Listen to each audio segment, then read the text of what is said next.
మీ దగ్గర బైబిల్ ఉన్నట్లయితే ఫిలిప్పీలకు రాసిన పత్రిక 1వ అధ్యాయం 12 నుండి 18 వచనాలు మీరు తీసి చూడండి. నేను మీకు చదువుతాను. ఫిలిప్పీలకు రాసిన పత్రిక 1వ అధ్యాయం 12 నుండి 18 వచనాలు. సహోదరులారా, నాకు సంభవించినవి సువార్త మరియు కృత ప్రబలమొకటికి సమకూడనని మీరు తెలుసుకుని కోరుచున్నాను. ఎలాగనగా నా బంధకంలో క్రీస్తు నిమిత్తమే కలిగినవని ప్రేతోర్యమను సేనలోని వారికి అందరికీ తక్కిన వారికి అందరికీ స్పష్టమైన మరియు సహోదరులైన వారిలో ఎక్కువ మంది నా బంధకముల మూలంగా ప్రభువునందు స్థిర విశ్వాసం గలవారి నిర్భయంగా దేవుని వాక్యము బోధించుటకు మరియు విశేష ధైర్యము తెచ్చుకొని కొందరు అసూయ చేతను కలహ బుద్ధి చేతను మరికొందరు మనిషి బుద్ధి చేతను క్రీస్తును ప్రకటించుతున్నారు. వారైతే నా బంధకములతో కూడా నాకు శ్రమ తోడు చేయవలని తలంచుకొని శుద్ధ మనస్సు కాక పక్షుతో క్రీస్తును ప్రకటించుతున్నారు. వీరైతే నేను సువార్త పక్షమును వాదించుటకు నియమింపబడి ఉన్నానని ఎరిగి ప్రేమతో ప్రకటించుతున్నారు. ఆయననేమి మిషి చేతనే గాని సత్యము చేతనే గాని ఏ విధము చేతనైనా క్రీస్తు ప్రకటింపబడుచున్నాడు. అందుకు నేను సంతోషించుచున్నాను. ఇక ముందు నువ్వు సంతోషిస్తున్నాం. ప్రార్థన చేసుకుందాం.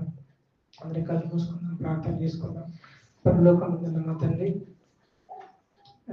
ఆయన మీ ప్రియ కుమారుడు మా ప్రభు యేసుక్రీస్తు వారి మూలంగా నాకు కలిగిన మీ సన్నిధి ప్రవేశం బట్టి మేము స్తుతిస్తూ మీ సమ్ముఖంకి వచ్చి ప్రార్థిస్తుంటున్నాం. నాయన గత కొంతకాలంగా ఫిలిప్పీలకు రాసిన పత్రికను ధ్యానించడానికి కృప చూపుతూ వస్తున్నారు. వందనాలు. ఇదిగో ఈరోజు మేము ఫిలిప్పీలకు రాసిన పత్రిక 1వ అధ్యాయం 12 నుండి 18 వచనాలు మేము ధ్యానిస్తున్నప్పుడు, వాటి గురించి ఆలోచిస్తున్నప్పుడు మా దృష్టి నీ వాక్యం వినడంలో, నీ వాక్యంపై ఉండడంలో మాకు సహాయం దయచేయండి.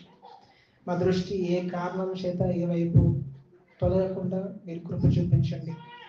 అయినా మేము ఇంకెక్కువగా మా ప్రభు అయిన యేసుక్రీస్తు వారి స్వరూపంలోకి మార్చబడినట్లుగా మీరు మమ్మల్ని నీ వాక్యం ద్వారా సందర్శించండి. ఆత్మదేవ నువ్వు ప్రేరేపించి రాయించిన నీ వాక్యం చేత మమ్మల్ని మేలుకొల్పండి, మమ్మల్ని వెలిగించండి, మమ్మల్ని నడిపించమని బ్రతిమలాడుతుంటున్నాను.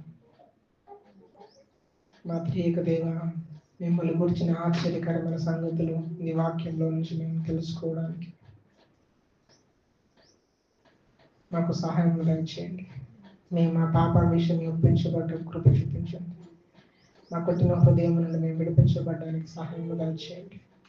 అంతిమంగా నీ వైపు మేము మరలడానికి, నువ్వు కోరుకున్నట్లుగా ఉద్దేశించినట్లుగా మేము కొనసాగడానికి సహాయం దయచేయమని, మమ్మల్ని నడిపించమని, మమ్మల్ని అప్పగించుకుంటూ యేసు నామములో ప్రార్థిస్తున్నాం తండ్రి. ఆమేన్. ఆమేన్. జెర్మియా బురోస్ అనే ఒక వ్యక్తిలా అన్నాడు. ఏమన్నాడంటే, ఒక క్రైస్తవుని సంతోషం బాహ్య సౌకర్యాలతో ముడిపడి లేదు అంటాడు. ఒక క్రైస్తవుని సంతోషం బాహ్య సౌకర్యాలతో ముడిపడి లేదు. యేసుక్రీస్తునందు విశ్వాసం ఉంచి, ఆయన చేసిన శిలువ కార్యమునందు విశ్వాసం ఉంచి ఆయనను వెంబడించే వారు ఉన్నారు కదా క్రైస్తవులు. వాళ్ళు సంతోషపడడానికి కారణం ఏంటంటారు?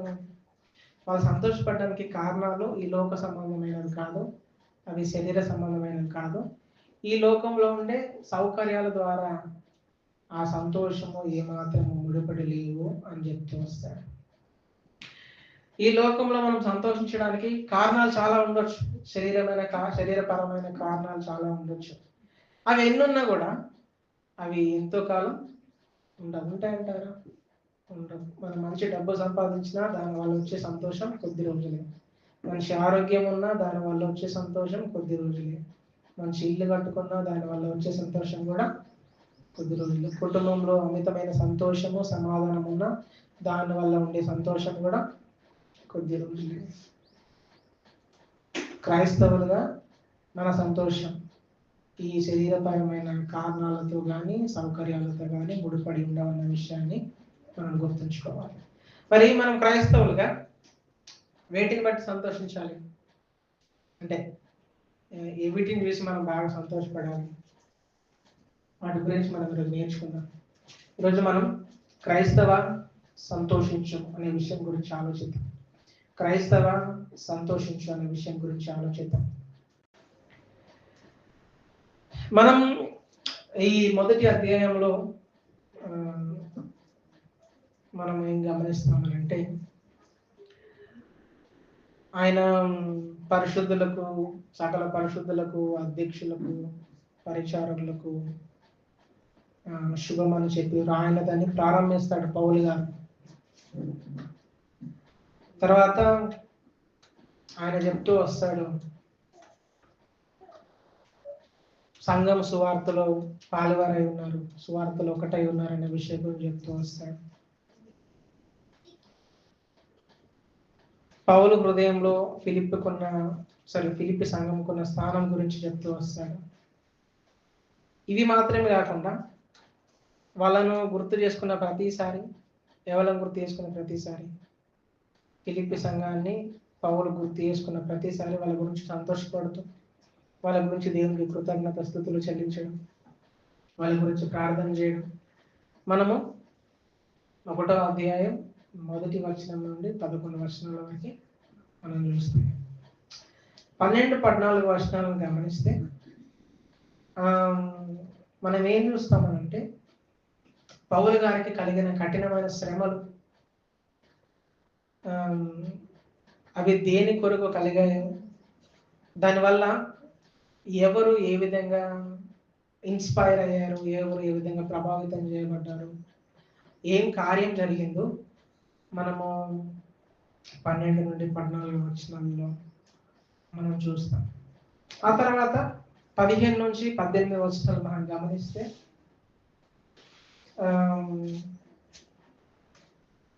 కొంతమంది పౌలు గారికి ఇంకా శ్రమలు రావడానికి కక్షపూరితంగా సువార్తను ప్రకటించడం, ఇంకొంతమంది పౌలు గారు సువార్త పక్షంలో వాదించడానికి నియమించబడ్డాడన్న విషయాన్ని గుర్తించి వాళ్ళు ప్రేమతో, మంచి మనసుతో సువార్తను ప్రకటించడం, అంటే యేసుక్రీస్తును ప్రకటించడం మనం ఈ వచనంలో మనం గమనిస్తాం. ఇక్కడ పౌలు గారు ఏం ప్రారంభిస్తారంటే, నాకు కలిగిన కఠినమైన శ్రమలు ఏవైతే ఉన్నాయో అవన్నీ సువార్త ప్రతి చోటికి చేరడానికే కలిగాయి. ఈ విషయాలు మీకు తెలియాలి. నాకు కలిగిన శ్రమలు ఎందుకు కలిగాయో ఆ విషయాలు మీకు తెలవాలి అని ప్రారంభిస్తూ ఆయన చెప్తాడు. ఏమని చెప్తాడు అంటే, 13వ వచనంలో మాట్లాంటాడు, ఎలాగనగా నా బంధకంలో క్రీస్తు నిమిత్తమే కలిగినాయి అంటాడు కదా. ఎవరి గురించి నాకు శ్రమలు, ఎవరి గురించి కలిగినాయి, నేను ఎవరి గురించి జైల్లో వేయబడ్డాను, యేసు ప్రభు వారి గురించే. యేసు ప్రభు వారి గురించి కలిగాయి అన్న మాట చెప్తూ వస్తాడు. యేసు ప్రభు వారి గురించి కలిగాయి అన్న దానికి రుజువులు ఎవరు, సాక్ష్యం ఎవరంటే ప్రేతోరియమను సేన. పక్కన అంటాడు కదా, ప్రేతోరియమను సేనలోని వారందరికీ కలిగాయి. ఈ ప్రేతోరియమను సేన ఎవరో తెలుసా? రాజభవనం ఉంటది కదా, రాజులుండే భవనాలు ఉంటాయి కదా, రాజభవనాన్ని కావలి కాసేవాళ్ళు. ఈ ప్రేతోరియమను ఈ సేన వాళ్ళు, ఈ సేనలో ఉన్న వాళ్ళని ఏమంటారంటే ఉన్నత స్థాయి సైనిక అధికారులు అంటారు. ఉన్నత స్థాయి సైనిక అధికారులు. ఇప్పుడు ఈ ఉన్నత స్థాయి అధికారులకి ఏం తెలుసు? పౌలు గారు శ్రమలు అనుభవిస్తుంది, యేసుక్రీస్తు ప్రభు వారి గురించి అన్న సంగతి తెలుసు. వాళ్ళకి మాత్రమే కాదు, ఆ సేనలో ఉన్న తక్కిన వాళ్ళందరికీ కూడా తెలుసు. తక్కిన వాళ్ళందరూ జాన్ మెకార్థర్ అని ఒక పండితుడు అంటే ఏమంటాడంటే, ఈ ప్రేతోరియం అనే సేనలో ఇంచుమించు 10,000 మంది ఉండేవాళ్ళు. 10,000 మంది. ఇప్పుడు ఈ 10,000 మందికి కూడా ఏం తెలుసు? పౌలు గారికి కలిగిన శ్రమలు యేసుక్రీస్తు నిమిత్తమే కలిగాయి అని చెప్తూ వస్తాడు. విచిత్రం చూడండి, పౌలు గారు చెరసాలలో వేయబడ్డా కూడా ఆయనకు దేవుడు ఏం అవకాశం ఇచ్చాడో తెలుసా? ఈ కాపల కాసే వాళ్ళు ఉంటారు కదా, ఈ ప్రేతోరియమైన సేనల నుండి కొంతమంది కాపల కాస్తూ ఉంటారు. ఈ కాపల కాసే వాళ్ళది షిఫ్ట్స్ ఉంటాయి, షిఫ్ట్లు ఉంటాయి.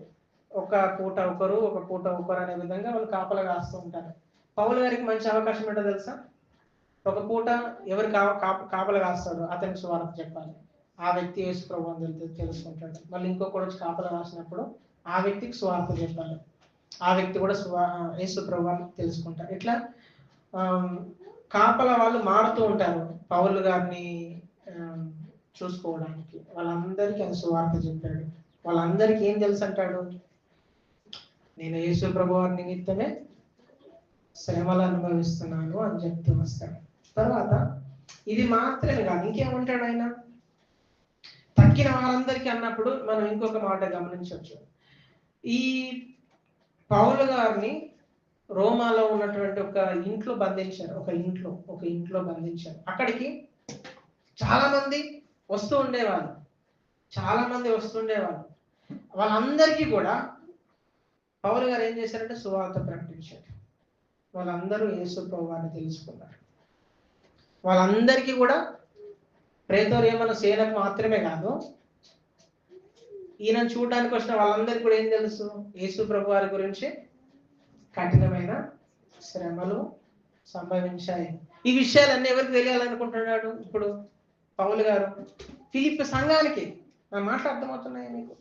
ఫిలిప్పి సంఘానికి ఇవన్నీ మీకు తెలియాలని చెప్తున్నాను అని చెప్పి చెప్తూ వస్తారు. అది మాత్రమే కాదు, ఇంకా మనం ఏం గమనిస్తాము?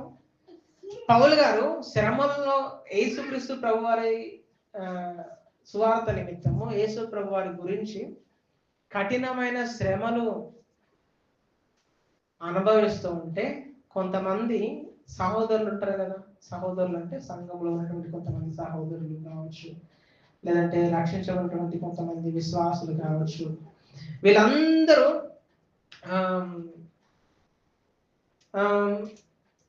సువార్తను ప్రకటించడానికి కదా, అక్కడ సువార్త దేవుని వాక్యం అని ఉంటుంది.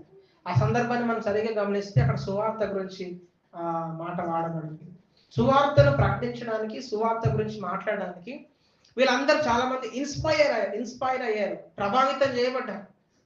వీళ్ళు యేసుక్రీస్తు ప్రభువునందు విశ్వాసం నుంచి రక్షించబడి చెదిరిపోని విశ్వాసం కలిగిన వారై ఉండి పౌలు గారికి ఏ శ్రమలు అయితే కలిగాయో, పౌలు గారు ఏ కఠినమైన పరిస్థితులు గుండా వెళ్తున్నారో అవన్నీ కూడా యేసు ప్రభు వారి సువార్త గురించే కలిగాయి అన్న విషయాన్ని వాళ్ళు గమనించి దాని ద్వారా వాళ్ళు ఆకర్షించబడి వీళ్ళు సువార్తను ప్రకటించడానికి, దాని గురించి మాట్లాడడానికి వాళ్ళు బాగా ధైర్యం తెచ్చుకున్నారు. ధైర్యం లేదని కాదు, ధైర్యం తెచ్చుకున్నారు. ఈ మాటలు మనం అన్ని ఎక్కడ చూస్తామనంటే 12 నుండి 14 వర్షాల మధ్యలో ఈ ఆలోచన అంతా గమనిస్తాం. ఇప్పుడు పౌలు గారు ఏమంటారు తెలుసా?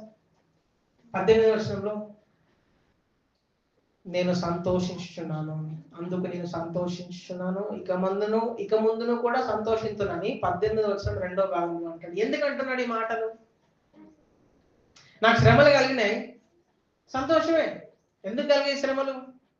సువార్త ప్రతి ఒక్కరికి అందడానికి కలిగి.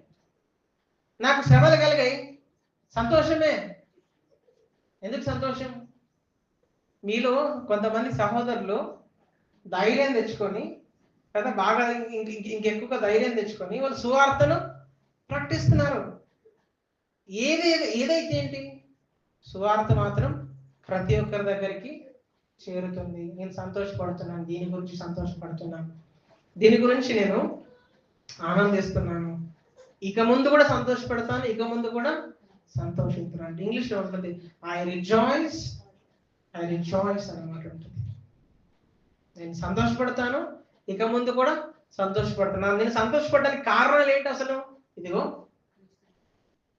సువార్త ముందుకు సాగుతుందని. ఇక్కడ నా మొదటి ఆలోచన చెప్తాను. క్రైస్తవులుగా మనము దేని గురించి సంతోషించాలి?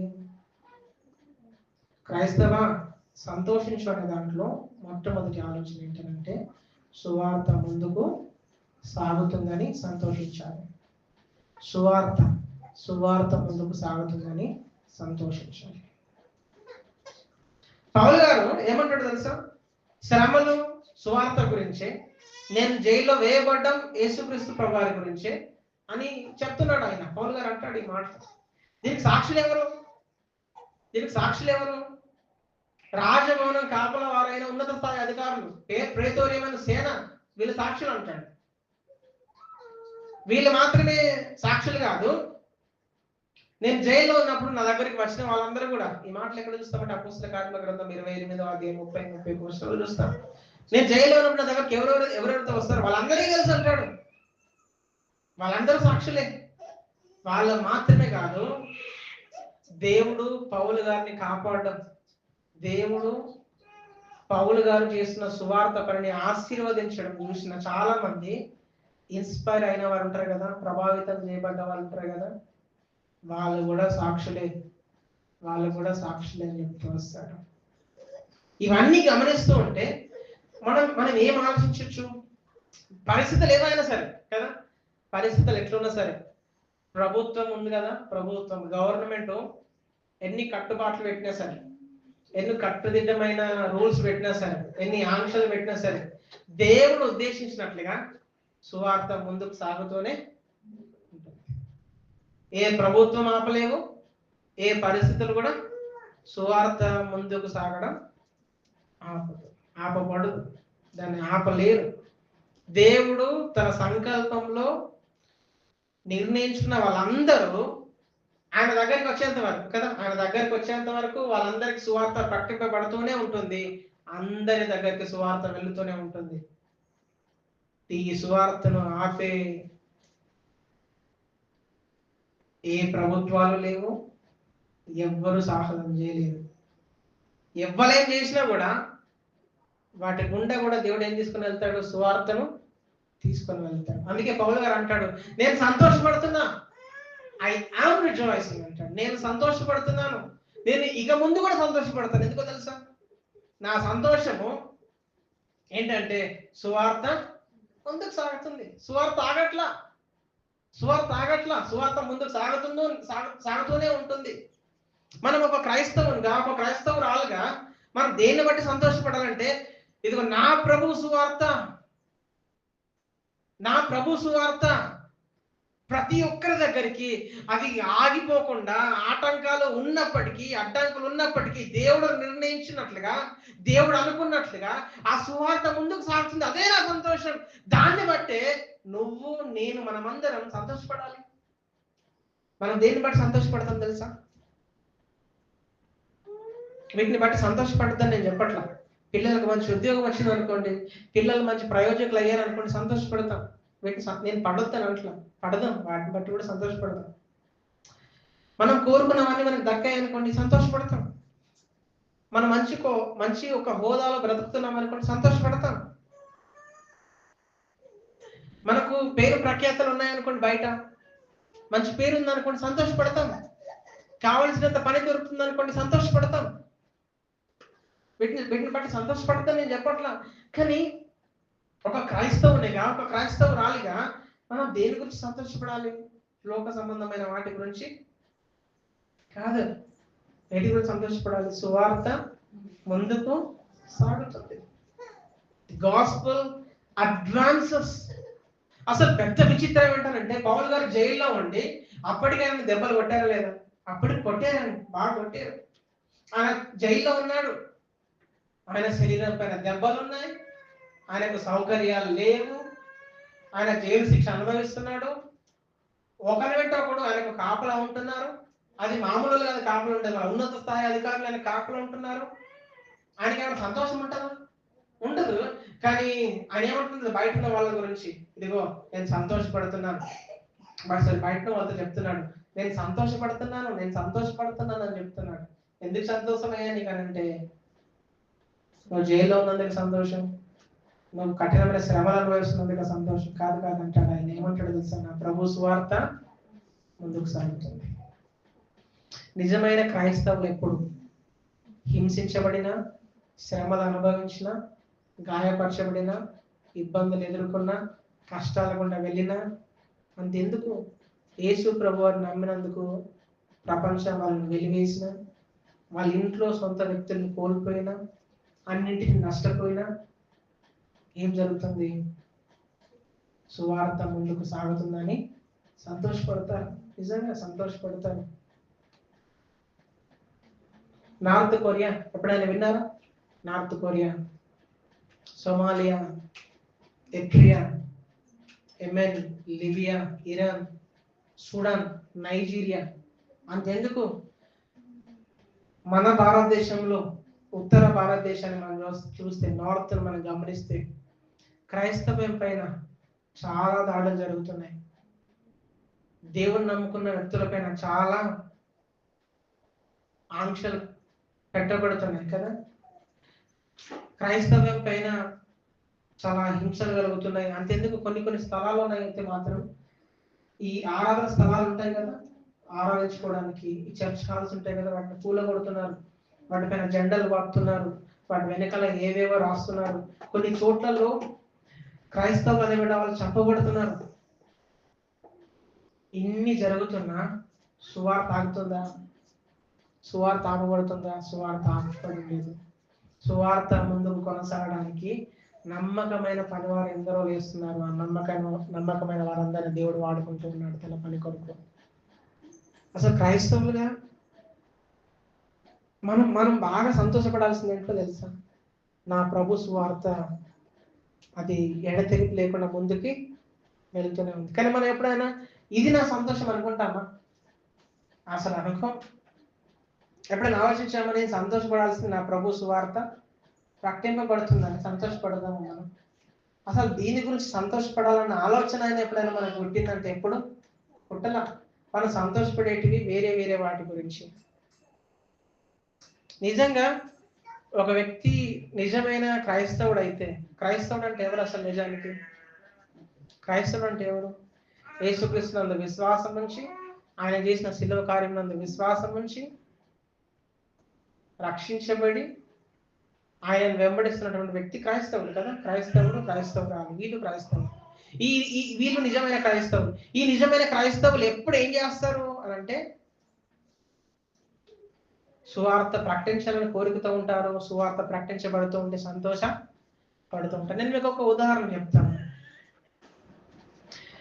అపోస్తల కార్యాల గ్రంథంలో మనం ఏం చూస్తామని అంటే, స్టెఫెన్ చంపబడిన ఆ టైం దగ్గర నుంచి సంఘం పైన, దేవుని నమ్ముకున్న వ్యక్తుల పైన చాలా హింసలు కలిగాయి కదా.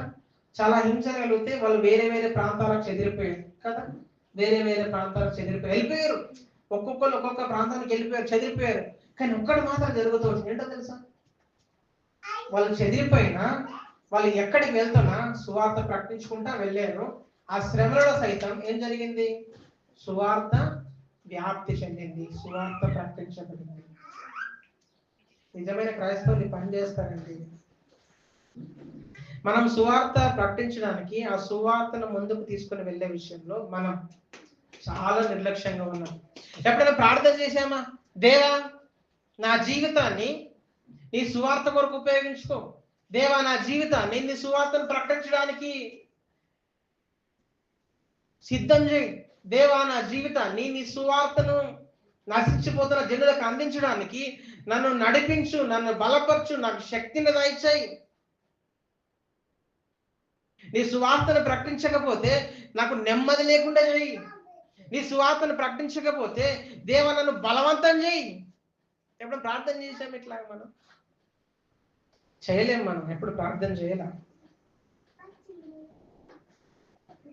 మనం ప్రార్థన చేయలేదు. ఎక్కడైనా కొన్ని చోట్లలో సువార్త ప్రకటించబడుతుంది, అద్భుతంగా ప్రకటించబడుతుందండి. సువార్త ఉన్నది ఉన్నట్లుగా, తప్పుడు సువార్తలు కాదు, అభివృద్ధి సువార్తలు కాదు. నువ్వు దేవుని దగ్గరకు వస్తే ఇది వస్తుంది అది వస్తుందని ప్రకటించే సువార్తల గురించి నేను మాట్లాడట్లా. నిజమైన సువార్తలు, ప్రభువు నిన్ను ప్రేమిస్తున్నాడు, నువ్వు పాపంలో నశించిపోతూ ఉన్నావు, ఆయన నీ కోసం వచ్చి ప్రాణం పెట్టాడు నిన్ను సమాధాన పరచుకోవడానికి, నీకు నిత్య రాజ్యాన్ని ఇవ్వడానికి, నిన్ను ప్రేమిస్తున్నాడు ఆయన. ఇవన్నీ చేస్తున్నాడు. నీ కోసం వచ్చి మరణించి సమాధి చేయబడి తిరిగి లేచాడు. ఇదంతా నీ కోసమే. నువ్వు ఆయన యందు విశ్వాసం ఉంచు, నువ్వు ఆయన యుద్ధకు రా, నీ పాపం నుండి నువ్వు బయటపడు అని ఈ సువార్త చాలా చోట నమ్మకంగా ప్రకటించబడుతుంది. ఇట్లా ప్రకటించబడుతున్నప్పుడు మనం ఆ పని చేయకపోయినా అట్లీస్ట్ పలానా చోట సువార్త నమ్మకంగా ప్రకటించబడుతుంది, ప్రభువా నీకు వందనాలు, ఆ బ్రదర్ను వాడుకుంటున్నావు, వందనాలు, నీకు చాలా చాలా వందనాలు, ఆ సిస్టర్ని వాడుకుంటున్నావు, నీకు చాలా వందనాలు ప్రభువా, నేను ఆ పని చేయలేకపోతున్నాను, వాళ్ళను వాడుకుంటున్నావు, ఇంకా వాళ్ళని వాడుకో, వాళ్ళ గురించి ప్రార్థన చేసే శక్తిని నాకు దయచేయి అని ఇలా సంతోషపడుతూ మనం ఉన్నామంటే మనం లేము. సువార్త అంటే ఏంటో చాలా మందికి మనలో తెలియదు, తెలుసా? తెలియదు. మనకు కావలసినంత మన అవసరాలకు దేవుణ్ణి ఉపయోగించుకోవడం, అవసరానికి మనం సంఘ ఆరాధనకు రావడం, ఇవే మనకు తెలుసు. సువార్త అంటే ఏంటో చాలా మందికి తెలియదు. సువార్త తెలియని వాళ్ళు మీలో చాలా మంది ఇక్కడ ఉన్నారు. సువార్త ఏంటో మీకు తెలిస్తే, సువార్త మీకు అర్థమైతే, సువార్త యొక్క తీవ్రత మీరు దాని గురించి నేర్చుకుంటే, అవగాహన పొందుకుంటే, సువార్త ఇతరులకు ప్రకటించాలన్న కోరిక మీకు ఉంటుంది. సువార్త ప్రకటించబడుతున్నప్పుడు మీరు బాగా సంతోషపడతారండి, బాగా సంతోషపడతారు. కొన్ని చోట్ల బుక్ రీడింగ్స్ జరుగుతాయి, పుస్తకాలు చదివిపిస్తూ నేర్పిస్తున్నారు. కొన్ని కొన్ని కొన్ని ప్రాంతాల్లో వర్క్ బుక్స్ అనేవి ఉంటాయి. వర్క్ బుక్స్ మీకు తెలియకపోవచ్చు.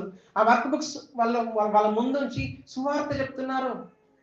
కొన్ని చోట్లలో మైకులు వెనకాల తగిలించుకొని నడుచుకుంటూ వెళ్ళి సువార్త చెప్తున్నారు. కొన్ని చోట్లలో కరపత్రికలు పంచుకుంటూ సువార్త చెప్తున్నారు.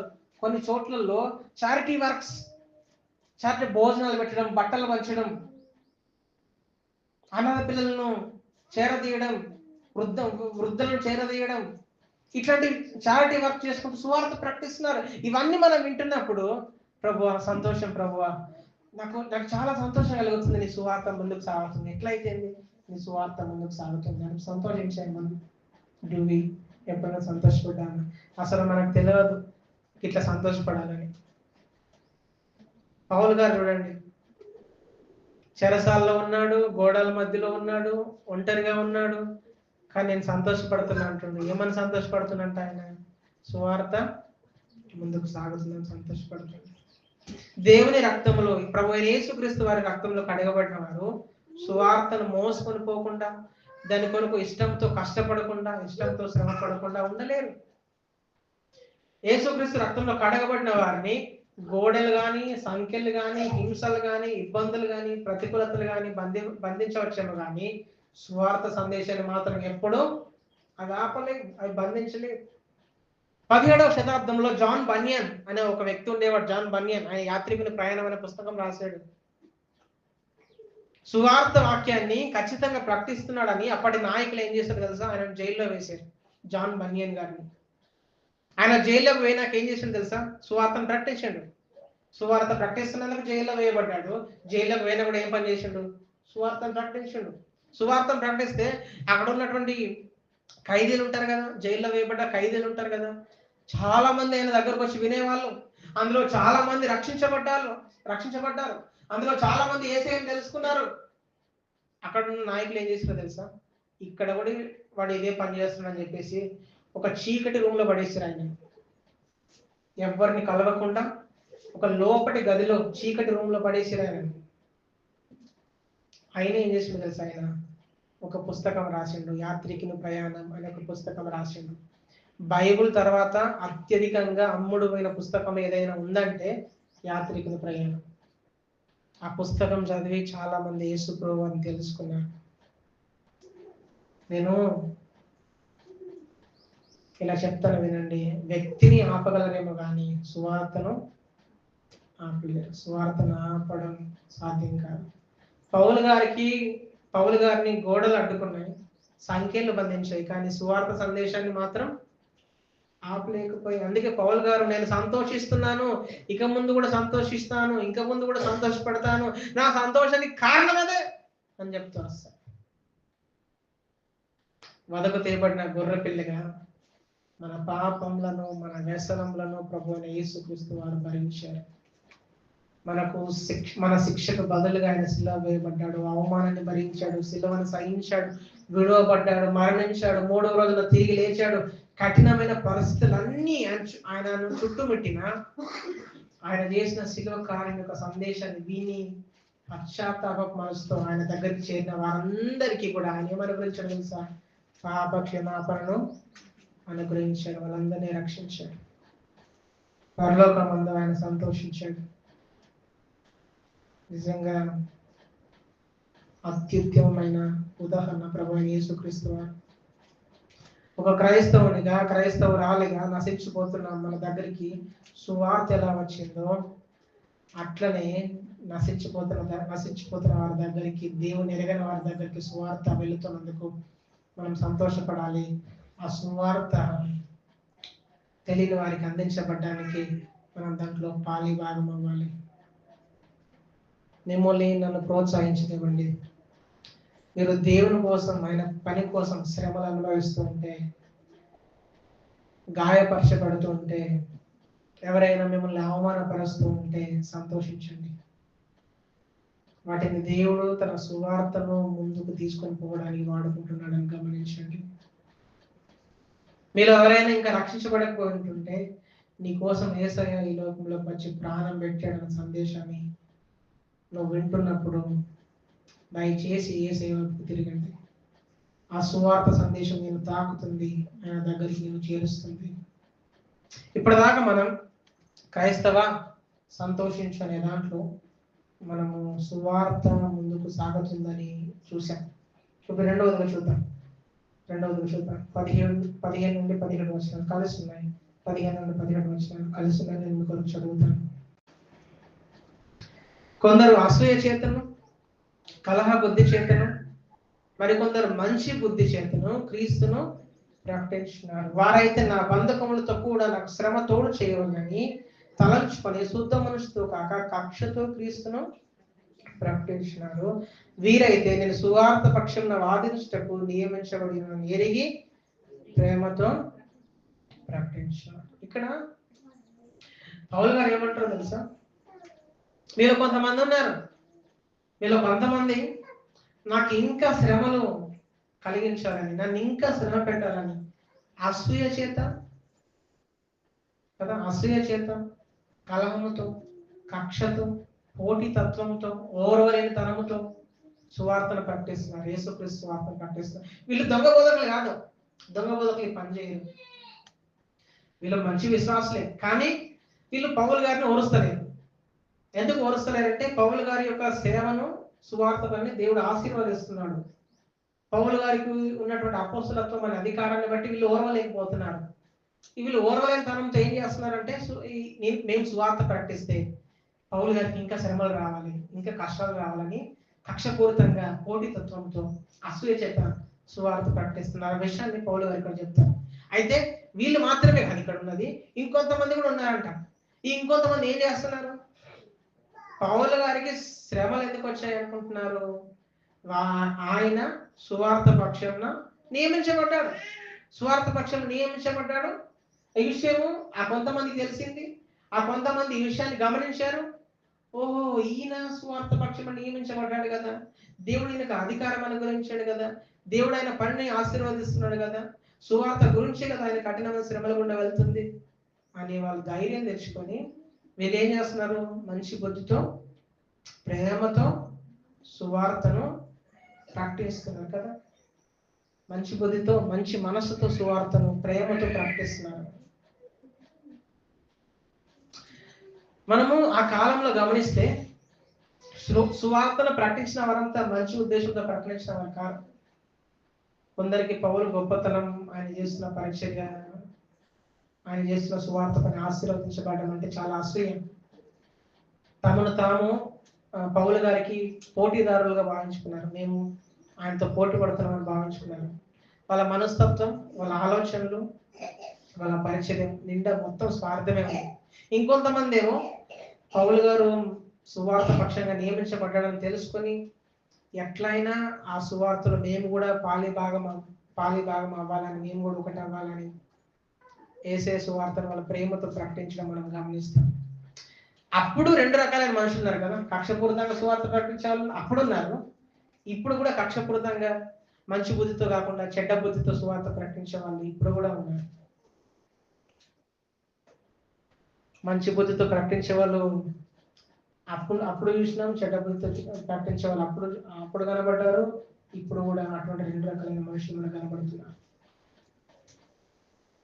14వ వచనంలో చెప్పబడ్డట్టు వీళ్ళెవరు? మంచి బుద్ధితో, ప్రేమతో ప్రకటించే వాళ్ళు యేసుక్రీస్తునందు విశ్వాసం నుంచి రక్షించబడి చెదిరిపోని విశ్వాసంతో పౌలు శ్రమలను బట్టి సువార్తను ప్రకటించడానికి ప్రభావితం చేయబడి ధైర్యం తెచ్చుకున్న వాళ్ళు వీళ్ళు.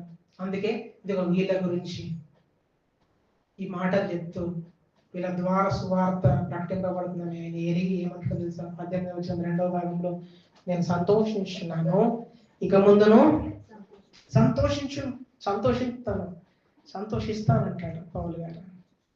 క్రైస్తవులుగా మనం సంతోషించాల్సింది సువార్త ప్రజలను బలపరుస్తుందని సంతోషించాలి.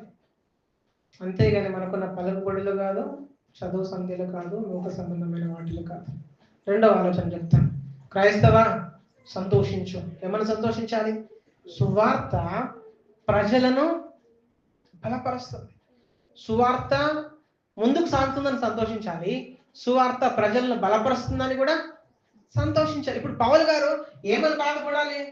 అరే, నేను సువార్త ప్రకటించి నేనే జైల్లో పడ్డాను, నేనే సువార్త ప్రకటించి ఈ జైలు కఠినమైన శ్రమల గుండా వెళ్తున్నాను, ఈ సువార్త మూలంగా అన్ని బాధలు కలుగుతున్నాయి నాకు, ఈ బయటనోడేమో నా మీద కక్ష పెట్టుకొని, నా మీద అసూయ కలిగి, నాకు పోటీగా సరైన మంచి ఆలోచన లేకుండా సువార్త ప్రకటించి నాన్ని ఇంకా శ్రమల పాలు చేయాలని కోరుకుంటున్నాడని పౌలు బాధపడుతున్నాడా? బాధపడట్లా, కానీ సంతోషపడుతున్నా. ఎందుకు సంతోషపడుతుందో తెలుసా? బయట పరిస్థితులు ఎట్లా ఉన్నా ఈ సువార్త కొంతమందిని బలపరుస్తుంది కదా. ఇప్పుడు ఈ మంచి బుద్ధితో ఉన్న వాళ్ళు ఏం చేస్తున్నారంట? పౌలు గారు సువార్త పక్షంలో నియమించబడ్డాడన్న సంగతి తెలిసి వాళ్ళు ప్రేమతో వాళ్ళని బలపరిచింది ఎవరు? పౌలు గారా? కాదు. వాళ్ళని బలపరిచింది పౌలు గారు కాదు, వాళ్ళని బలపరిచింది సువార్త. ప్రభు యేసుక్రీస్తు వారు చేసిన ఆ శిలువ కార్యం వాళ్ళని బలపరిచింది. ఆయన సందేశం వాళ్ళని బలపరిచింది. వాళ్ళు బలపరచడం ద్వారా వాళ్ళు మంచి బుద్ధితో, ప్రేమతో సువార్తను ప్రకటిస్తున్నారు. నేడు మనం సంఘాల్లో చూస్తాం, కొన్ని సంఘాల్లో కొంతమంది బోధకులే, పాస్టర్లే తప్పుడు ఉద్దేశాలతో సువార్తను ప్రకటిస్తారు. ఏంటా తప్పుడు ఉద్దేశాలు? మీరు ఏసీ దగ్గరకు వచ్చారనుకోండి, మీ రోగాలన్నీ, మీరు కోరుకున్నవన్నీ, ఇది తప్పుడు ఉద్దేశం. కానీ సువార్తలు ఏముంది? మీరు మీ పాపంలో బ్రతుకుతున్నారు, మీరు మీ పాపంతో నశించిపోతూ ఉన్నారు, మీరు ప్రభు యేసుక్రీస్తునందు విశ్వాసం ఉంచండి, ఆయన మిమ్మల్ని రక్షించుకుంటాడు, ఆయన మిమ్మల్ని ప్రేమిస్తున్నాడు, అందుకే ఈ లోకంలోకి వచ్చి మీరు పొందవలసిన శిక్షకైనా బలయ్యాడు, మీరు పొందవలసిన శిక్ష ఆయన వేసుకున్నాడు, తన పైన వేసుకున్నాడు, శిలువనెక్కాడు అనే ఈ సువార్తను చాలా కొద్ది మంది వ్యక్తులు మాత్రమే ప్రకటిస్తున్నారు. నిజ సువార్త జీవితాలను మారుస్తూనే ఉంది, ప్రజలను బలపరుస్తూనే ఉంది, నాడైనా నేడైనా. అప్పుడు సువార్త ప్రజలను బలపరిచింది, మార్చింది. ఇప్పుడు సువార్త ప్రజలను మారుస్తూనే ఉంటుంది, బలపరుస్తూనే ఉంటుంది. ప్రియులారా, కొన్ని సంఘంలో నాయకులు ఎట్లాగైతే తప్పుడు సువార్తను ప్రకటిస్తూ ప్రజలను పోగు చేసుకుంటారో, ప్రజలను బాగా జమ చేసుకుంటారో సంఘాల్లో, అటువంటి సంఘాల్లోనే తప్పుడు విశ్వాసులు కూడా కొంతమంది ఉన్నారు. ఈ విశ్వాసులుగా చెలామణి అవుతే ఏం చేస్తారో తెలుసా? వాళ్ళ చెవులను గోకే వాళ్ళు కావాలని కోరుకుంటారు. నేను ఇలా చెప్తాను వినండి, వాళ్ళకి నచ్చే వాక్యం మాత్రమే వింటారు, వాళ్ళ పాపాన్ని హెచ్చరించే వాక్యం వైపు చెవైనా పెట్టారు. మీరు మీ పాపం నుంచి బయటపడి దేవుని వైపు తిరగడానికి హెచ్చరిక మాటలు ఏమాత్రమైనా వాళ్ళు లక్ష్య పెట్టరు, గమనించరు, ఆలోచించరు. వేటి గురించి ఆలోచిస్తారు తెలుసా? వేటిని బాగా వింటారు తెలుసా? ఓ ప్రియ బిడ్డ, నీ దగ్గర ఉండే దేవునికి దేవుడిని బాగా ఆశీర్వదిస్తాడు, నువ్వు కోరుకునే అన్ని అనుగ్రహిస్తాడు అని చెప్పి అనుకోండి, మంచి వింటారు. నువ్వు పాపంలో ఉన్నావు, నువ్వు దేవుని వ్యతిరేకంగా జీవిస్తున్నావు, నువ్వు నీ పాపం నుంచి బయటపడు, ఆయన యుద్ధకు వచ్చి నువ్వు పశ్చాత్తాపడు ఎవడని చెప్పాడు అనుకోండి, దీన్ని ఏమాత్రం కూడా వినరు, నిర్లక్ష్యం చేస్తారు ఈ మాటల్ని. తప్పుడు బోధకులు వాళ్ళ స్వార్థ ప్రయోజనాల కోసం, వాళ్ళ శరీర కోరికలను తృప్తిపరచుకోవడానికి తప్పుడు సువార్తను ఎట్లా ప్రకటిస్తున్నారో, తప్పుడు బోధనలు ఎట్లయితే చేస్తున్నారో, అటువంటి సంఘాల్లోని ఇటువంటి విశ్వాసులుగా చెలమని అవుతున్న వారు ఇదిగో వాళ్ళ స్వార్థ ప్రయోజనాల కోసం, వాళ్ళ శరీర కోరికలను తృప్తిపరచుకోవడానికి అవే మాటలు వింటారు. అయితే ఒకటి మాత్రం నేను చెప్పాలనుకుంటున్నాను, ఇవన్నీ ఇట్లా జరుగుతున్నప్పటికీ కూడా చాలా జాగ్రత్త ఇవ్వండి. దేవుని సువార్త వాక్యం సంఘంలో ఉన్న నమ్మకమైన విశ్వాసం బలపరుస్తూనే ఉంది. తప్పుడు బోధకులు లేదా విశ్వాసంగా చెలామణి అవుతున్న వాళ్ళ స్వార్థ ప్రయోజనాల కోసం సువార్త వింటున్నా, సువార్తను ప్రకటిస్తున్నా, వీళ్ళ మధ్యలో శేషం మిగిలి ఉంది. ఇంకా ఎవరా శేషం అంటే నమ్మకమైన విశ్వాసులు. ఈ నమ్మకమైన విశ్వాసుల్ని సువార్త బలపరుస్తూనే ఉంది. మీరు గమనించండి, మనం ఇంతకుముందు 15-17 వచనంలో మనం ఏం చూసాం? కొంతమంది అసూయ చేత, కలహ బుద్ధి చేత ఏం చేస్తున్నారంట? వీళ్ళు యేసుక్రీస్తును ప్రకటిస్తున్నారు, సువార్తను ప్రకటిస్తున్నారు, అవునా కాదా? మరి ఇంకొంతమంది ఏం చేస్తున్నారు? మంచి బుద్ధితో, ప్రేమతో యేసుక్రీస్తును ప్రకటిస్తున్నారు. ఇక్కడ మీరు గమనించండి, అక్కడ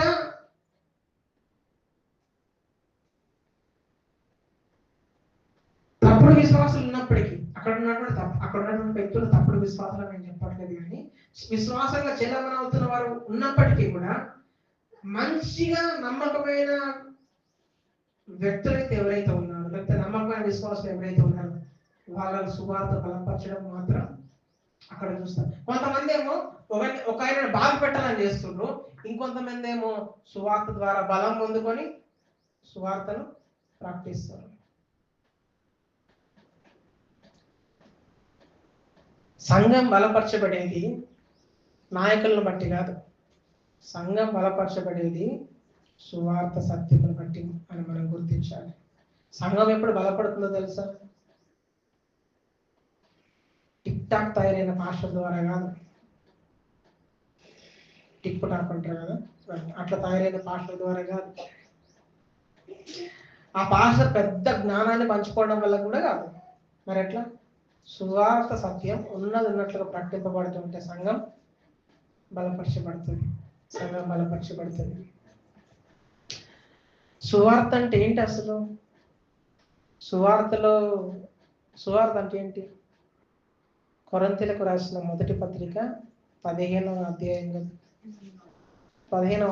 3-4 వచనంలో పౌలు గారు చెప్తూ వస్తాడు. ఏమంటాడంటే, ఆయన లేఖనంలో ప్రకారము మరణించెను, సమాధి చేయబడెను, లేఖనముల ప్రకారం 3వ దినమున తిరిగి లేపబడెను. ఇదిగో ఇది సువార్త. ఇంకా చాలా అంశాలు ఉంటాయి ఆ సువార్తలో. ఆ సువార్తలో 2 ప్రాముఖ్యమైన విషయాలు మనం ఎప్పుడు గుర్తుంచుకోవాలి. ఏంటో తెలుసా? ప్రభు అయిన యేసుక్రీస్తు వారి దైవత్వం, ఆయన దేవుడు, ఆయన మానవుడు అన్న విషయాన్ని మనం గుర్తుంచుకోవాలి. ఆయన దేవుడు, సంపూర్ణమైన దేవుడు, సంపూర్ణమైన మానవుడు అని గుర్తుంచుకోవాలి. అందులోనే మనం గుర్తుంచుకోవాల్సిన ఇంకొక విషయం ఏంటంటే, ఆయన చేసిన శిలువ కార్యం యొక్క పని. ఆయన చేసిన పని, ప్రభు యేసుక్రీస్తు వారి యొక్క పని మనం గుర్తుంచుకుంటే, బాగా వినండి, మనం బలపరచబడతాం, మనం కూడా సువార్త చేత ఇతరులని బలపరచగలుగుతాం. మనలో చాలా మంది సువార్త గురించి ఏమైనా అవగాహన ఉందంటే అవగాహన లేదు. చాలా మందిని ఇక్కడ కూర్చోబెట్టి ఒక్కొక్కరిని అడిగామనుకోండి, సువార్త అంటే ఏంటో కూడా తెలియదు. ఈ సువార్తలో ఉన్న ఈ 2 విషయాల గురించి మనకు అవగాహన లేకపోతే, వీటి గురించి మనం నేర్చుకోకపోతే, మంచిగా వినండి, ఇలా నేను చెప్తాను, క్రైస్తవులుగా మనం ఎప్పుడు సంతోషపడలేము. యేసు ప్రభు వారు సంపూర్ణమైన దేవుడు, సంపూర్ణమైన మానవుడు. ఆ సంపూర్ణమైన దేవుడే, ఆ పరిపూర్ణమైన మానవుడే నా కొరకు నా శిక్షను తన పైన వేసుకొని నాకై కలవరి శిలువలో మరణించాడు.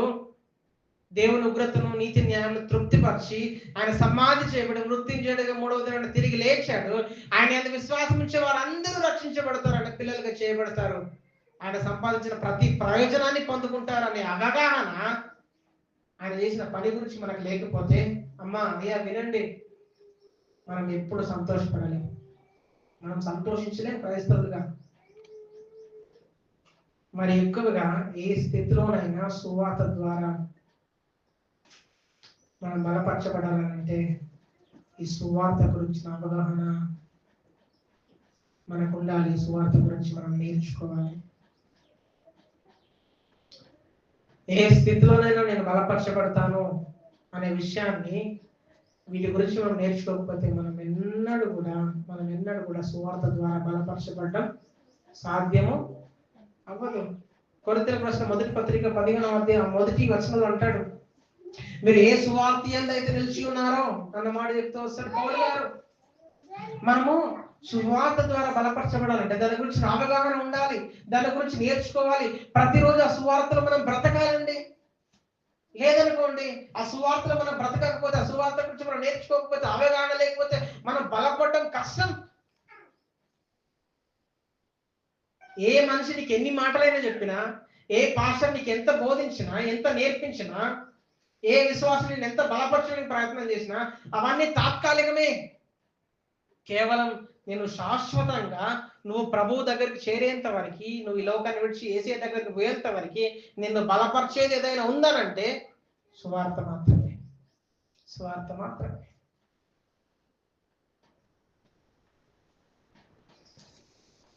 మనము ఈ సువార్త గురించి అవగాహన లేకపోతే, సువార్త గురించి నేర్చుకోకపోతే దేవుని పైన మనం ఆధారపడడానికి బదులు మన పైన మనం ఆధారపడతాం కదా. మన పైన మనం ఆధారపడతాం. దేవుని పైన ఆధారపడినప్పుడు మనం చింతించాం, ఈ లోక సంబంధమైన వాటి గురించి మనం ఆలోచించాం. మనం దేవుని పైన ఆధారపడినప్పుడు ఏం చేస్తాం తెలుసా? మనం చింతిస్తాం, మనం బాధపడతాం, మనం దుఃఖిస్తాం, చిన్న చిన్న వాటికి చెలించిపోతాం, ఈ లోక సంబంధమైన వాటిపైన ఎక్కువ ఆధారపడతాం.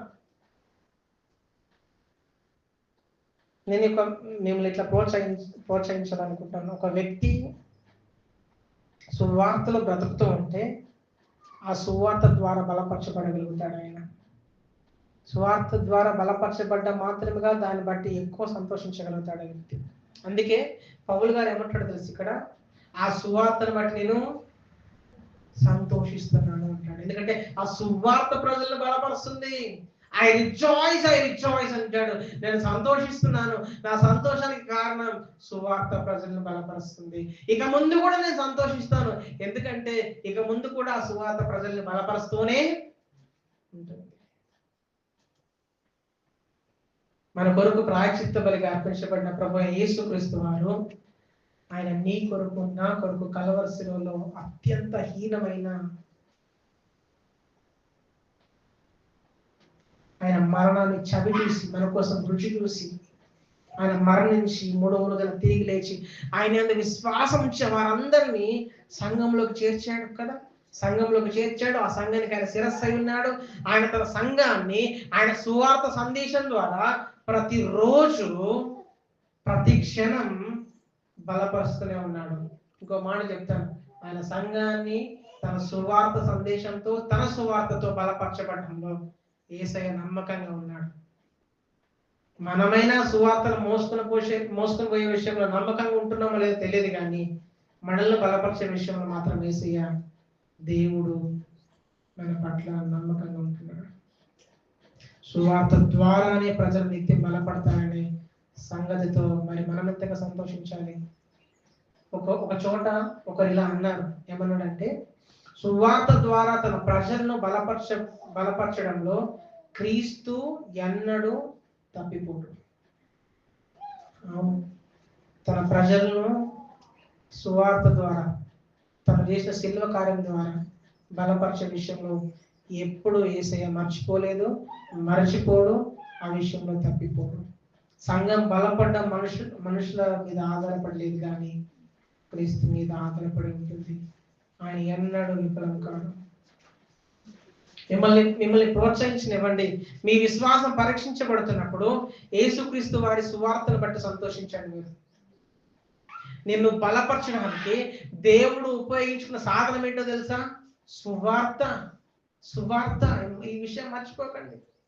మీ సంతోషం ఈ లోకంలో ఉన్న వాటిపైన ఉంటే దయచేసి మిమ్మల్ని మీరు పరీక్షించుకోండి.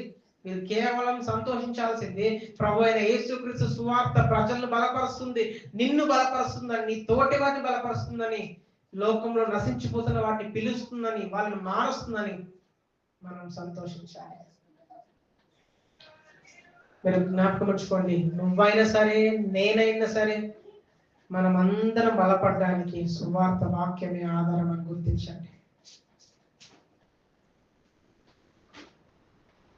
ఇప్పటిదాకా మనం మొదటిగా క్రైస్తవ సంతోషించు అనే దాంట్లో సువార్త ముందుకు సాగుతుందని మనం చూసాం. రెండవదిగా క్రైస్తవ సంతోషించు అనే దాంట్లో సువార్త ప్రజలను బలపరుస్తుందని మనం చూసినప్పుడు మూడవది చూద్దాం రండి. 18వ వచనం నేను మీకు చదువుతాను, గమనించండి. 18వ వచనం, అయిననేమి మిష చేతనే గాని సత్యం చేతనే గాని ఏ విధము చేతనైనను క్రీస్తు ప్రకటింపబడుచున్నాడు, అందుకు నేను సంతోషించుచున్నాను, ఇక ముందును సంతోషించును అంటాడు కదా. ఇది ఏమంటాడు? నేను ఇక్కడ ఏమంటాడు పౌలు గారు అంటే, నేను మీకు అది ఉన్నట్టు మీకు అర్థం చేయించిన ప్రయత్నం చేస్తాను. ఏమంటాడంటే, ఏదైతే ఏంటి వాళ్ళు నటిస్తున్నారో యథార్థంగా ఉన్నారు, నటించినా యథార్థంగా ఉన్నా ఎట్లయినా కూడా ఏం జరుగుతుంది? అక్కడ సువార్త ప్రకటించబడుతుంది. ఇంకో మాట ఇక్కడ ఎగ్జాక్ట్లీ ఇదే చదువుదాం.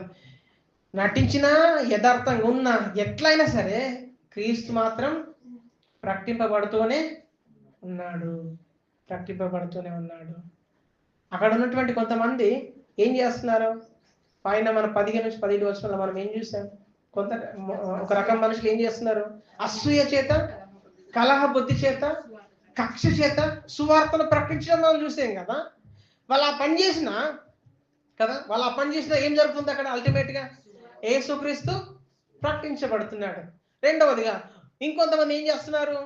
మంచి బుద్ధితో, ప్రేమతో సువార్త ప్రకటించిన ఈ రెండో వ్యక్తుల ద్వారా కూడా ఏం జరుగుతుంది? అల్టిమేట్ గా సువార్త మొదటి వ్యక్తులు అట్లా చేసినా సువార్త ప్రకటించబడుతుంది, రెండో వ్యక్తుల ద్వారా కూడా సువార్త ప్రకటించబడుతుంది. రెండు మోటివ్స్ ఉన్నాయి, రెండు ఉద్దేశాలు అక్కడ మనకు కనిపిస్తుంది. కొంతమంది తప్పుడు ఉద్దేశంతో ఉన్నారు, కొంతమంది మంచి ఉద్దేశంతో ఉన్నారు. అల్టిమేట్ ఒక్కటి మాత్రం జరుగుతుంది, ప్రభువైన యేసుక్రీస్తు వారు ప్రకటింపబడుతున్నారు. అందుకే పౌలు గారు అంటారు, ఏమంటాడు తెలుసా? 18వ వచనం 2వ భాగంలో ఏమంటున్నాడు? అందుకు నేను సంతోషించున్నాను, ఇక ముందు కూడా నేనేం చేస్తాను? సంతోషిస్తాను. ఎందుకు సంతోషిస్తావా అంటే క్రీస్తు ప్రకటించబడుతున్నాడు, ప్రభువైన యేసుక్రీస్తు ప్రకటింపబడుతున్నాడు. ఇక్కడ పౌలు గారు ఆయనకున్న సంతోషం సమస్యలు పోవడం వల్లనో, శ్రమలో తీరిపోవడం వల్లనో ఆయన సంతోషపడట్లేదు కదా. ఆయనకు వచ్చిన సంతోషం వీటి వల్ల వచ్చిందా? అబ్బా నా శ్రమలు అయిపోయినారు అనుకున్నాడా? అందుకు వచ్చిందా సంతోషం? అబ్బా నా కష్టం ఇక తొలిగిపోయింది అనుకున్నాడా? కాదు. ఆయన సంతోషం దేంట్లో ఉందంటే, ఏ పరిస్థితిలోనైనా, ఏ మనుషుల ద్వారానైనా ఏం జరుగుతుంది? యేసుక్రీస్తు ప్రకటింపబడ్డాడు అనే దాంట్లో ఆయన సంతోషం దాగుంది. ఇక్కడ క్రీస్తు ప్రకటింపబడుచున్నాడు అనే మాట కేవలం ప్రకటించబడడం గురించి మాత్రమే మాట్లాడలేదు. మనం గ్రీక్ భాషలో మనం దీన్ని ఆలోచిస్తే, అఫ్ కోర్స్ క్షమించండి, ఇది ఉపయోగించడానికి మీకు అర్థం కావడానికి కొన్ని గ్రీక్ పదాలు నేను మీ దృష్టికి తీసుకొని వస్తున్నాను. క్రిస్టోస్ కటింగెలిట్టై అంటాడు. దాని అర్థం ఏంటంటే, బిగ్గరగా, బహిరంగంగా యేసుక్రీస్తు ప్రభు వారు ప్రకటింపబడుతున్నాడు, తెలియజేయబడుతున్నాడు. దాని అర్థం అది. బహిరంగంగా, బిగ్గరగా యేసుక్రీస్తు ప్రభు వారు తెలియజేయబడుతున్నాడు. ఇలా చెప్తాను వినండి, ఎక్కడైతే ప్రభు అయిన యేసుక్రీస్తు వారు బహిరంగంగా, బిగ్గరగా, యథార్థంగా ఉన్నట్లుగా ప్రకటింపబడతాడో అక్కడ ఖచ్చితంగా ప్రభు అయిన యేసుక్రీస్తు వారు ఘనపరచబడతాడు. హి విల్ బి ఎగ్జాల్టెడ్, ఆయన ఘనపరచబడతాడు. ఉద్దేశాలు ఏవైనా యేసుక్రీస్తు ప్రభు ఘనపరచబడుతున్నాడని పౌలు గారు సంతోషపడుతున్నాడు. అవునా కదా? అవును. ఇక్కడ మూడో విషయం చెప్తాను రండి. క్రైస్తవ సంతోషించలే దాంట్లో మూడవది ఏంటంటే, క్రీస్తు యేసు ఘనపరచబడుచున్నాడు అని సంతోషించాలి. క్రైస్తవులుగా మనం దేన్ని బట్టి సంతోషించాలి? సువార్త ముందుకు సాగుతుందని సంతోషించాలి. క్రైస్తవులు మనం దేన్ని బట్టి సంతోషించాలి? సువార్త ప్రజలు బలపరుస్తుందని సంతోషించాలి. క్రైస్తవులు మనం దేన్ని బట్టి సంతోషపడాలి? నా ప్రభువు, నా రాజు, నా యేసయ్య ప్రకటింపబడుతున్నాడు, ఆయన ఘనపరచబడుతున్నాడు అని మనం సంతోషించాలి. క్రైస్తవంలో చాలా మట్టుకు యేసయ్య మాత్రమే ఘనపరచబడాలి. ఎటువంటి నా యేసయ్య మాత్రమే ఘనత పొందాలన్న ఆలోచన మనసు చాలా కొద్ది మందికే ఉంటుంది. యేసయ్య ఘనత పొందుతున్నప్పుడు కొద్ది మంది మాత్రమే సంతోషపడతారు. అవునా కదా? కొద్ది మంది. ఎందుకు ఇట్లా జరుగుతుంది? చాలా మంది యేసయ్య ఘనపరచబడుతుంటే ఎందుకు సంతోషపడట్లేదు అంటే స్వార్థపూరితమైన భక్తి జీవితం. వాళ్ళ స్వార్థానికి వస్తున్నారు దేవుని దగ్గరికి. వాళ్ళ స్వార్థ ప్రయోజనాలు నెరవేర్చుకోవడానికి వస్తున్నారు దేవుని దగ్గరికి. వాళ్ళు కోరుకున్నవన్నీ జరగడానికి వస్తున్నారు యేసు ప్రభు దగ్గరికి. వీళ్ళ మనసులో ఆయన హెచ్చాలి, నేను తగ్గాలన్న భావన వీళ్ళకి లేదు. ఆయన హెచ్చించబడాలి, నేను తగ్గించబడాలన్న భావన వీళ్ళకి లేదు. అందుకు ఇట్లాంటి వాళ్ళు ఏం చేస్తున్నారు తెలుసా? యేసు ప్రభు వారు ఘనపరచబడుతుంటే ఓర్వలేకపోతున్నారు, సంతోషపడలేకపోతున్నారు.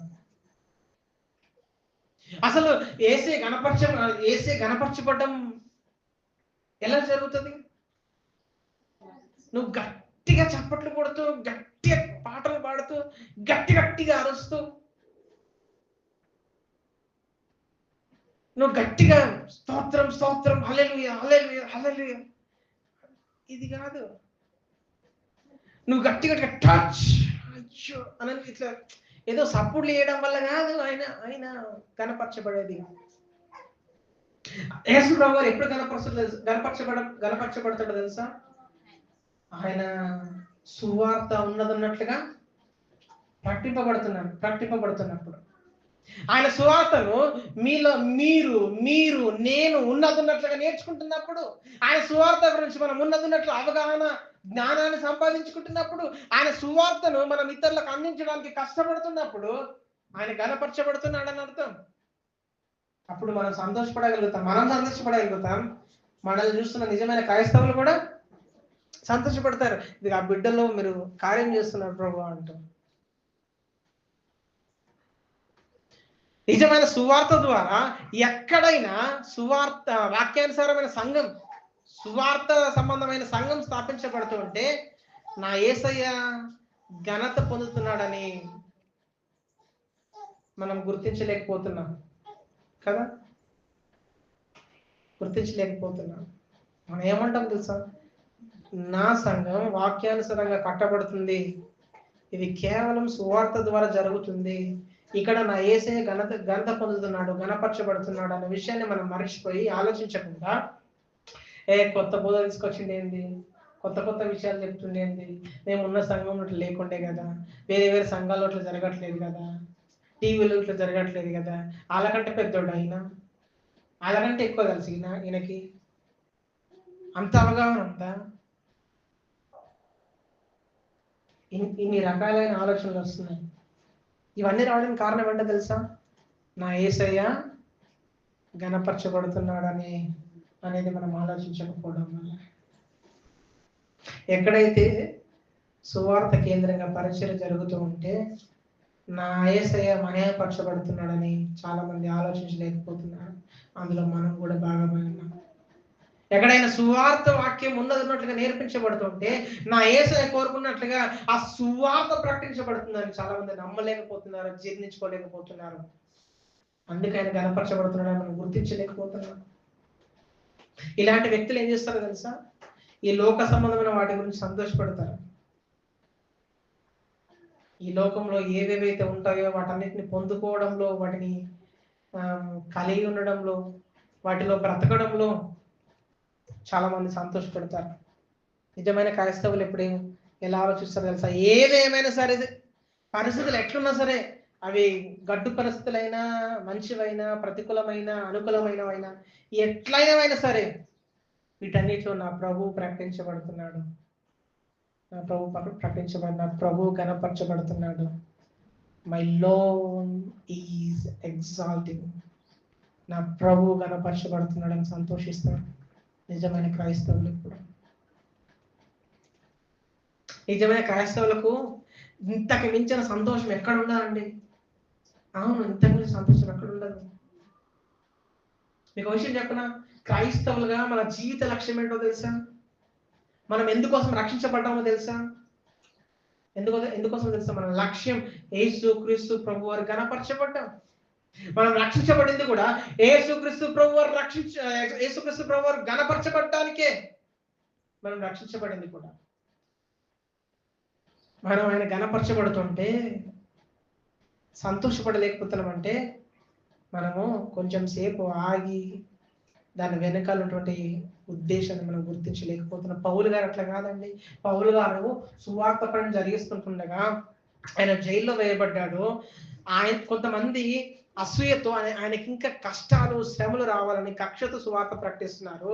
మరి కొంతమంది ఆయన సువార్త పక్షంగా ఉన్నాడని తెలుసుకొని మంచి బుద్ధితో ప్రేమతో సువార్త ప్రకటిస్తున్నారు.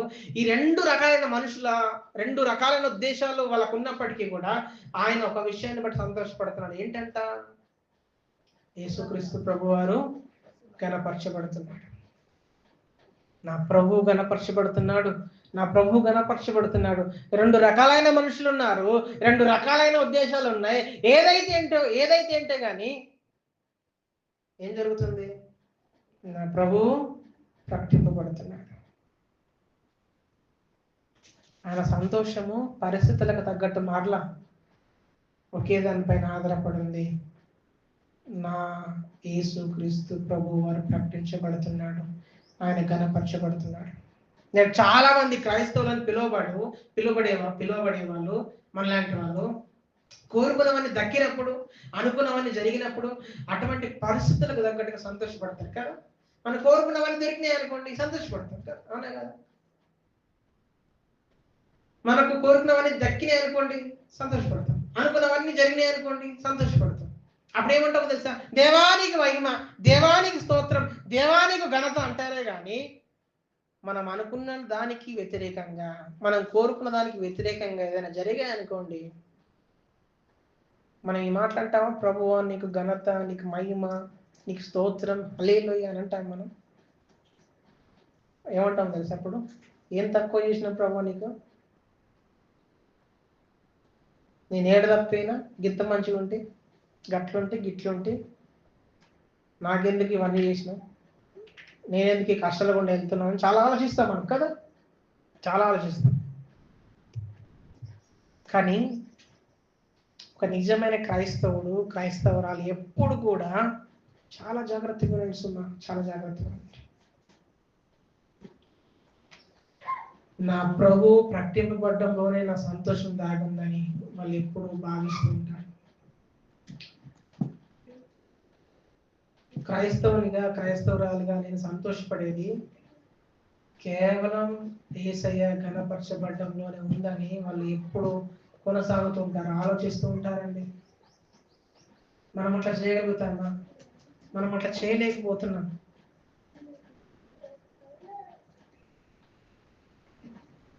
తండ్రి అయిన దేవుడు తన అద్వితీయ కుమారుడైన యేసుక్రీస్తు ప్రభు వారిని శిలువ కార్యం ద్వారా మన పాపముల నిమిత్తం, మన దోషముల నిమిత్తం ఆయనను కలవరి శిలువలో బలిగోరాడు.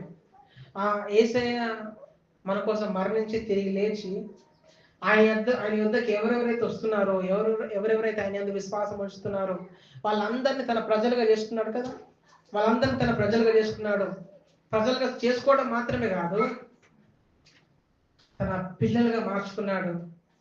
తన ప్రజలుగా చేసుకొని, తన పిల్లలుగా చేసుకొని వారిని బట్టి ఆయన సంతోషిస్తున్నాడు.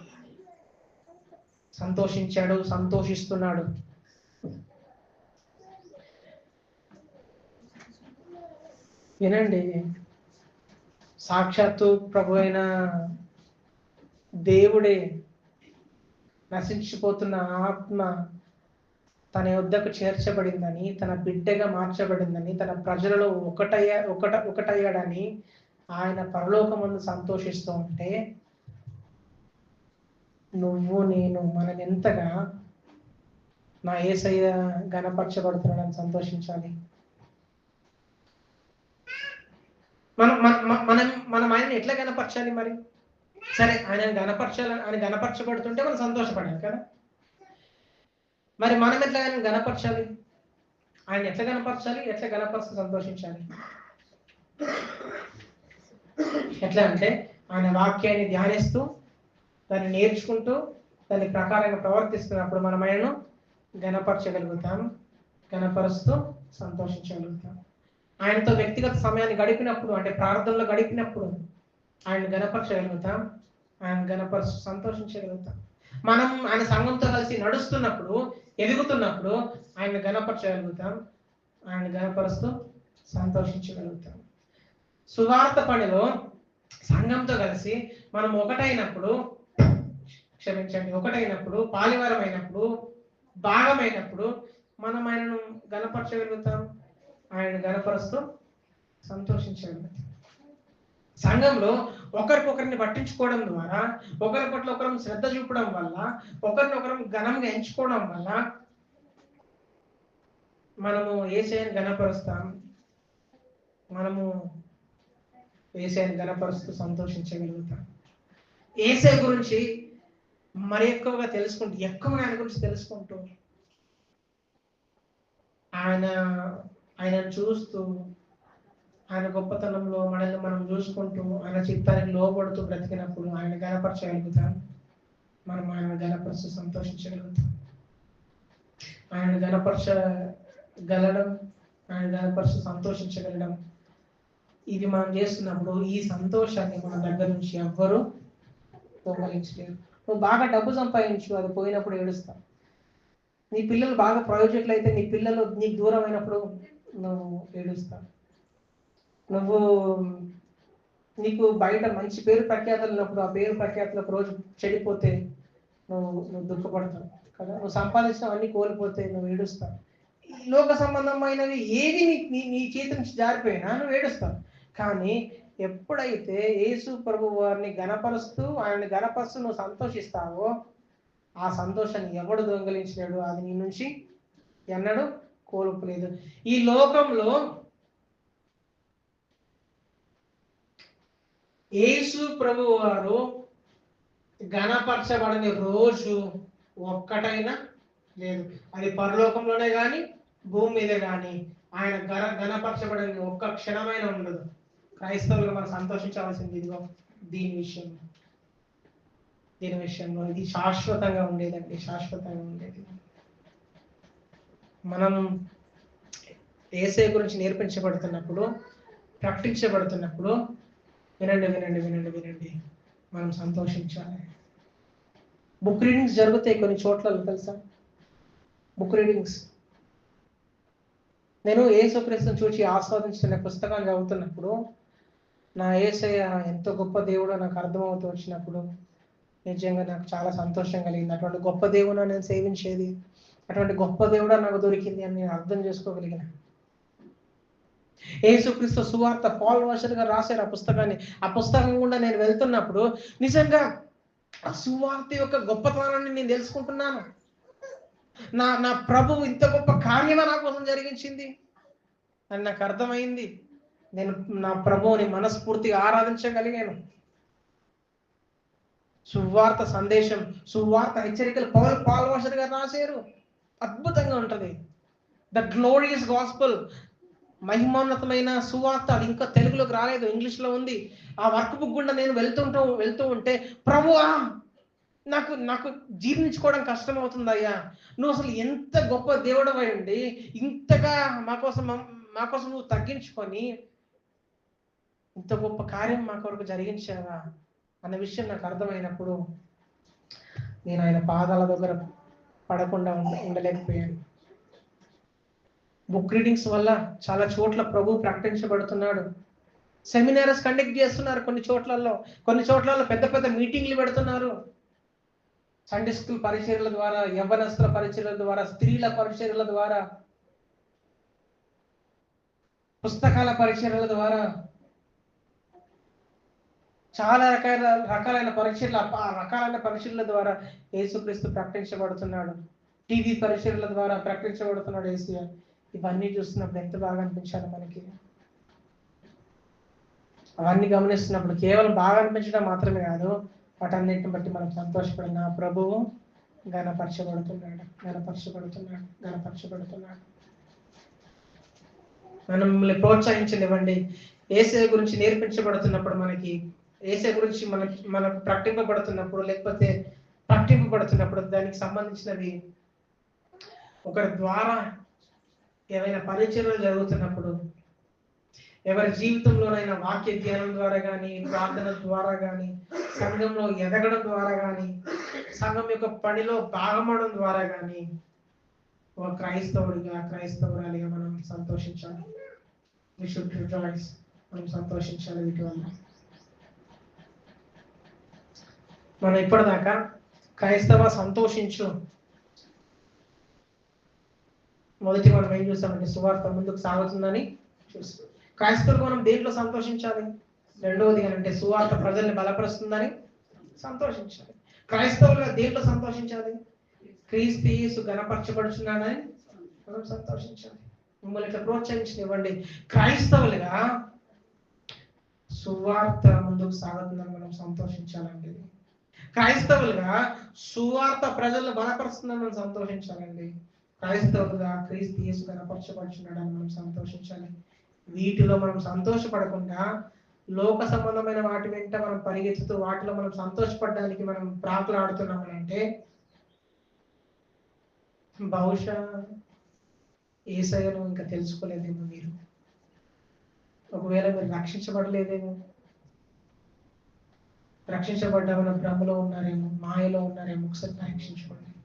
మన సంతోషం పరసంబంధమైన వాటిపైన ఉందని మనం మర్చిపోతూ, మనము మర్చిపోయిన రోజున శరీర సంబంధమైన వాటి వెంట పరిగెత్తుతూ వాటిలో సంతోషం వెతకడానికి ఆరాటపడుతుంటాం. ఏంటి పరసంబంధమైనవి అని అంటే సువార్త ముందుకు కొనసాగడం, సువార్త ప్రజలను బలపరచడం, యేసుక్రీస్తు ఘనపరచబడ్డం. ఇవి పరసంబంధమైనవి, ఈ లోక సంబంధమైనవి కాదు. ఇందులో మనం సంతోషపడడానికి మనల్ని మనం ఆయుత్తపరచుకోవాలి. కృపదేవుడు మనకి ఇవ్వాలని నేను కోరుకుంటున్నాను. ప్రార్థనపై దృష్టి ఉంచుదాం.